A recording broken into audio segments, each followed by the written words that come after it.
Hi everyone, welcome back to my channel. আজ আমি তোমাদের সাথে শেয়ার করব পাটের শাকের ঝোল।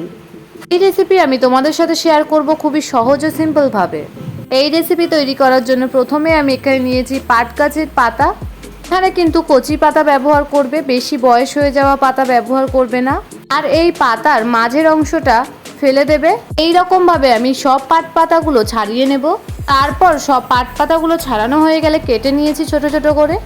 এরপর ভালো করে ধুয়ে নেব পাতাগুলো। তারপর একটি কড়াইয়ে দেব পরিমাণ মতো জল সিদ্ধ করার জন্য।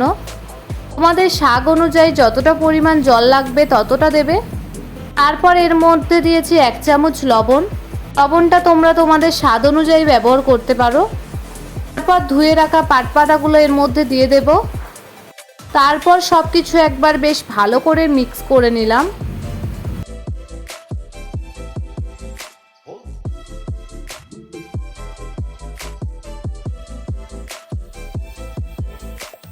এরপর ঢাকা দিয়ে কমপক্ষে 10 মিনিট মতো সিদ্ধ করে নেব।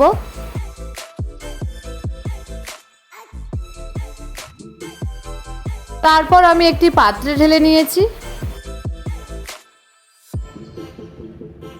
এরপর কড়াইয়ে দিয়ে দেবো পরিমাণ মতো সর্ষের তেল। তেলটা গরম হয়ে আসলে এর মধ্যে দিয়ে দেবো শুকনো লঙ্কা। এরপর দিয়েছি রসুন কুচি। তারপর সব কিছু একবার বেশ ভালো করে নেড়ে চেড়ে নিলাম। এরপর ফ্রাই করে নেব 4 মিনিট মতো। এখানে আমার শুকনো লঙ্কা রসুনটা ফ্রাই করা হয়ে গেছে। তারপর আমি এর মধ্যে দিয়ে দিয়েছি সিদ্ধ করে রাখা পাট পাতা। তারপর একবার ভালো করে নেড়ে চেড়ে নিলাম। আর আবারও ফুটিয়ে নেব 5 মিনিট মতো।